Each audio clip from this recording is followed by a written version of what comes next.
1944년 6월 6일 제82 공수사단과 101 공수사단의 공수대원들이 프랑스에 뛰어내렸을 때 그들은 지상에서 어떤 일이 벌어질지 알 수가 없었죠.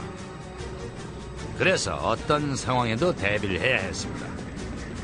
그들은 무기와 탄약, 음식물을 M1942 점프복의 주머니 안에 챙겨놓고서 출정을 했죠. 그러나 아주 특별한 장비도 가져갔습니다. 특수 상황에 대비한 특별 도구였죠. 캘리포니아 역사그룹의 101 공수사단 회원들이 혹시 모를 문제에 대비해 D-Day에 갖추었던 최고의 장비를 보여주었습니다. 예를 들어 나무에 걸렸을 땐 어떻게 내려왔을까요? 단검들이 지급됐는데 스위치 블레이드로 나무에 걸렸을 때 낙하산 줄을 끊고 지상에 내려왔죠. 낙하산 줄만 끊으면 바로 내려오죠. 만약 나무가 너무 높아 뛰어내려서 없을 땐 10m 길이의 하강 밧줄을 이용해 안전하게 미끄러져 내려왔죠. 다음 문제. 지상에 내려온 뒤에는 어떻게 아군과 적군을 식별했을까요? 지금은 한밤중이라는 것을 잊어서는 안 되죠. 야시경이 만들어지기 전 시대라는 것도요. 101 공사단의 부대원들에겐 귀뚜라미라는 작은 노쇠 클리커가 지급됐죠. 영락없이 완고점에서 살 수 있는 어린이 장난감입니다. 가장 일반적인 방법은 귀뚜라미였죠. 한번 클릭하고 응답을 기다립니다. 만약 한 번 클릭했는데 두 번의 응답이 오면 사격 중지, 아군이다 하는 뜻이죠. 먼저 뛰어내린 공수부대원의 일부는 선도자라고 했는데 이들은 어둠 속에서 아군을 확인하는 다른 방법이 있었습니다. 선도자는 헬멧의 뒤에 발광 디스크를 부착했어요. 30초만 누르면 몇 시간 빛을 냈죠. 이 작은 발광 디스크는 폼 라디움으로 만들었는데 밤에 시계를 발광시키는 것과 같은 물질이죠. 프랑스 침투에서 사용된 가장 유명한 창조물은 맞춤 제작한 탄약 행랑으로 정비공들이 손수 꿰맸습니다. 이 행랑엔 일반 표준 장비보다 총알과 수류탄이 2배나 많이 들어갔죠.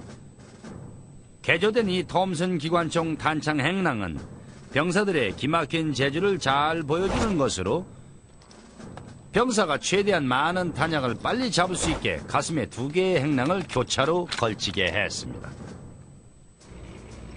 그럼 만약에 독일군이 독가스로 반격을 한다면 어떻게 할까요?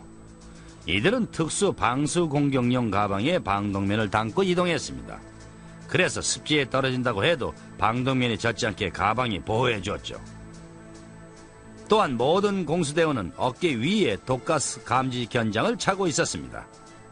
이 견장은 화학약품 처리가 돼서 독가스가 살포될 경우 색깔이 변해서 바로 지금 방독면을 착용하라는 경고를 해주었습니다. 노르망디에 도착한 뒤에 2, 3일 후에도 독가스가 없었습니다. 그래서 공수부대원들은 방독면을 버리고 가방 안에다 담배하고 비상식량을 가득 채웠죠. 적의 후방에 의료품도 없이 홀로 떨어져 있는데 부상을 당했다면 어떻게 하겠습니까? 일단 개인 소장의 구급약품의 도움을 받아야겠죠? 공수부대원용은 일반 보병용과는 달랐습니다. 그들에겐 몰핀과 지혈대가 주어졌죠. 점프하다 다치거나 동료들과 멀리 떨어진데도 의료 지원은 없었어요. 스스로 해결해야 했습니다.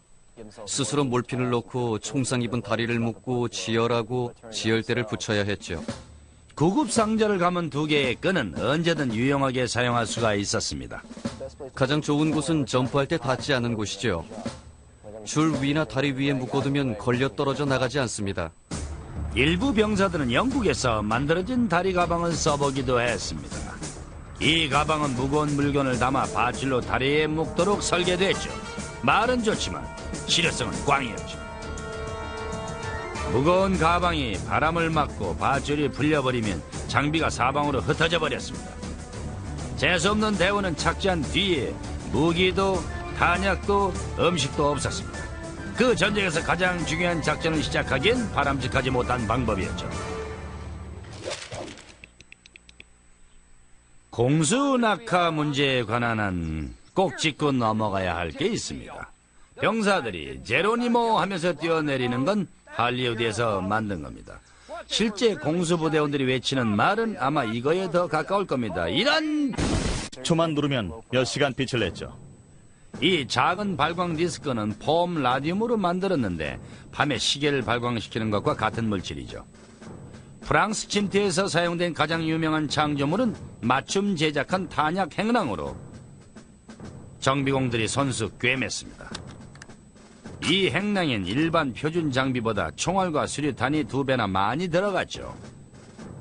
개조된 이 톰슨 기관총 탄창 행랑은 병사들의 기막힌 재주를 잘 보여주는 것으로 병사가 최대한 많은 탄약을 빨리 잡을 수 있게 가슴에 2개의 행랑을 교차로 걸치게 했습니다. 그럼 만약에 독일군이 독가스로 반격을 한다면 어떻게 할까요? 이들은 특수 방수 공격용 가방에 방독면을 담고 이동했습니다. 그래서 습지에 떨어진다고 해도 방독면이 젖지 않게 가방이 보호해줬죠.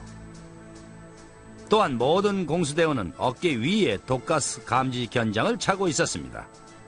이 견장은 화학약품 처리가 돼서 독가스가 살포될 경우 색깔이 변해서 바로 지금 방독면을 착용하라는 경고를 해주었습니다. 노르망디에 도착한 뒤에 2, 3일 후에도 독가스가 없었습니다. 그래서 공수부대원들은 방독면을 버리고 가방 안에다 담배하고 비상식량을 가득 채웠죠. 것을 잊어서는 안 되죠. 야시경이 만들어지기 전 시대라는 것도요. 100일 공사단의 부대원들에겐 귀뚜라미라는 작은 노스의 클리커가 지급됐죠. 영락없이 완고점에서 살 수 있는 어린이 장난감입니다. 가장 일반적인 방법은 귀뚜라미였죠. 한번 클릭하고 응답을 기다립니다. 만약 한 번 클릭했는데 2번의 응답이 오면 사격 중지, 아군이다 하는 뜻이죠. 먼저 뛰어내린 공수부대원의 일부는 선도자라고 했는데 이들은 어둠 속에서 아군을 확인하는 다른 방법이 있었습니다. 선도자는 헬멧의 뒤에 발광 디스크를 부착했어요. 1944년 6월 6일 제82 공수사단과 101 공수사단의 공수대원들이 프랑스에 뛰어내렸을 때 그들은 지상에서 어떤 일이 벌어질지 알 수가 없었죠. 그래서 어떤 상황에도 대비를 해야 했습니다. 그들은 무기와 탄약, 음식물을 M1942 점프복의 주머니 안에 챙겨놓고서 출정을 했죠. 그러나 아주 특별한 장비도 가져갔습니다. 특수 상황에 대비한 특별 도구였죠. 캘리포니아 역사그룹의 101 공수사단 회원들이 혹시 모를 문제에 대비해 D-Day에 갖추었던 최고의 장비를 보여주었습니다. 예를 들어 나무에 걸렸을 땐 어떻게 내려왔을까요? 단검들이 지급됐는데 스위치 블레이드로 나무에 걸렸을 때 낙하산 줄을 끊고 지상에 내려왔죠. 낙하산 줄만 끊으면 바로 내려오죠.